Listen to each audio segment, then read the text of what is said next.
How do you allow the awakening process to happen? How do you let it unfold in the way that it's supposed to? Well, it is an allowing it to happen. To know that is important. For many years,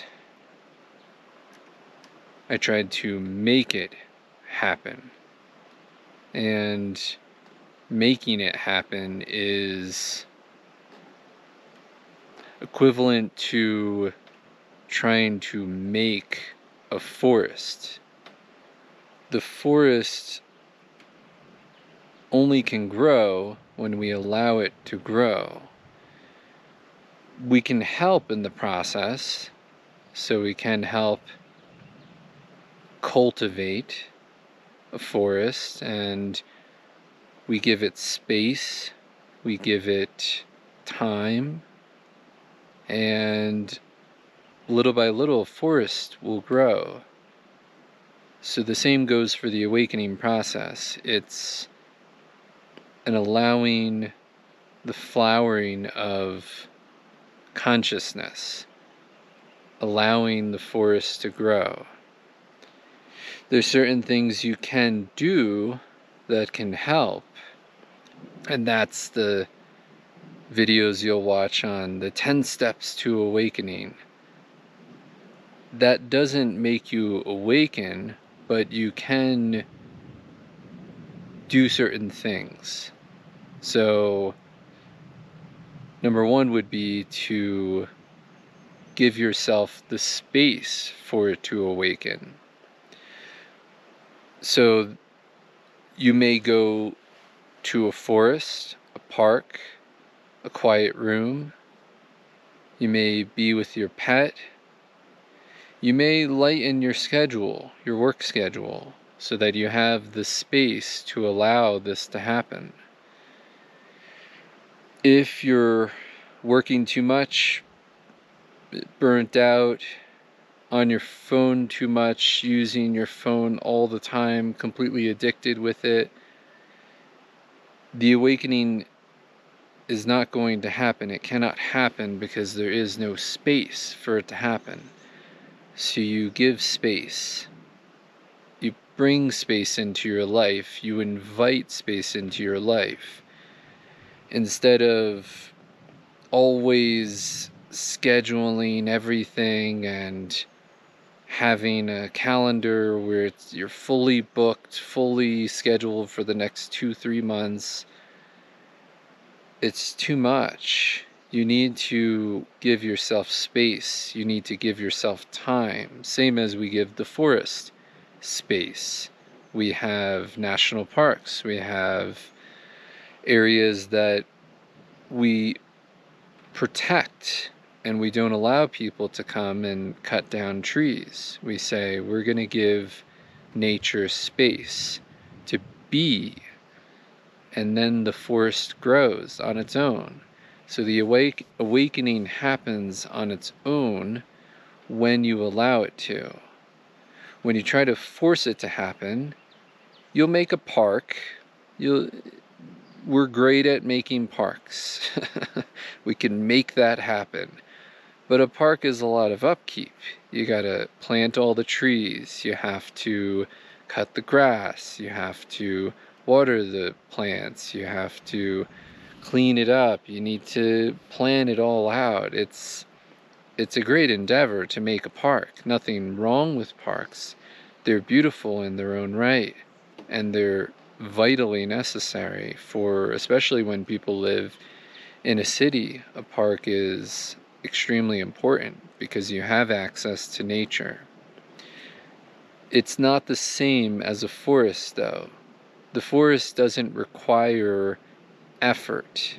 It doesn't require you to come out here and water the plants. Maybe, you support the trail system. If a tree falls, you cut it, and then you move it off of the trail. There are many people taking care of our trails and our forests. But you don't have to plant the trees, you don't have to water the trees, the sky does that. The trees spread, seeds spread out, and little by little the forest grows, and it becomes a vaster than you've ever imagined, vaster than any human park.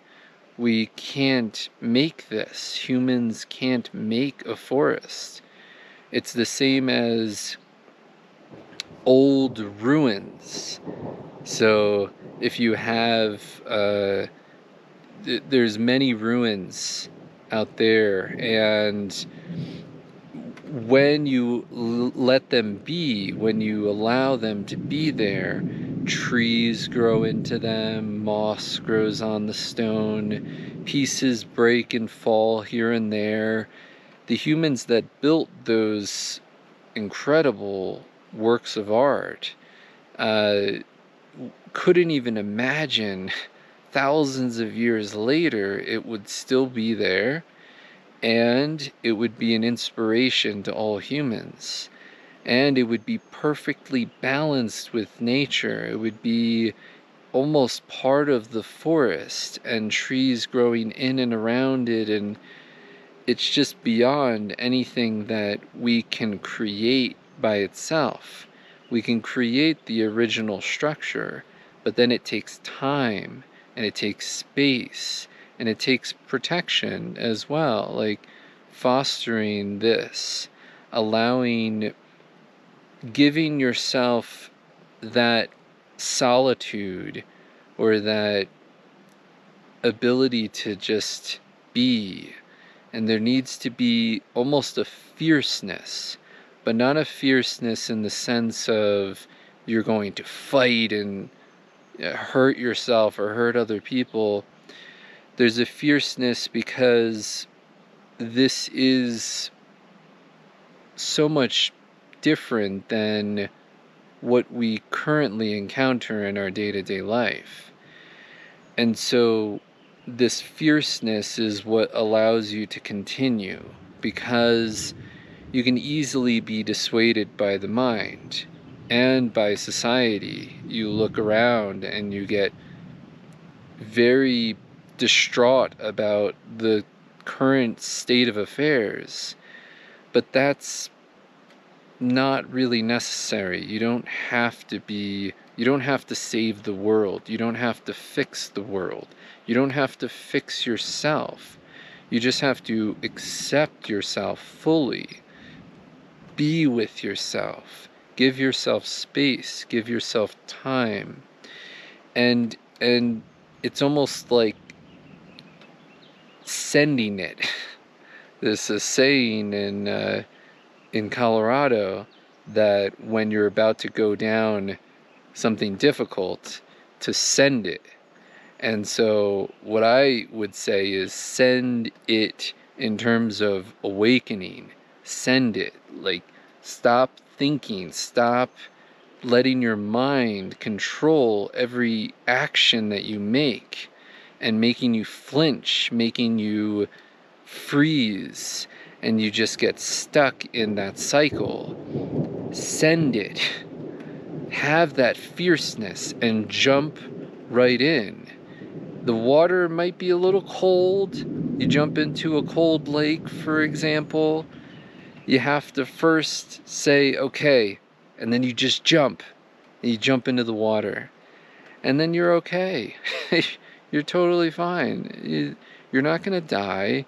You're not going to lose any limbs. You're not going to starve. There's nothing to fear. You don't have to fear what is on the other end. You don't even have to try to figure out what is on the other end of awakening.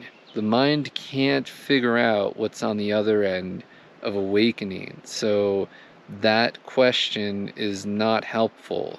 You're not going to be able to figure out what it is to be awake and alive. You just have to trust in yourself, trust in the process, and send it. Thank you.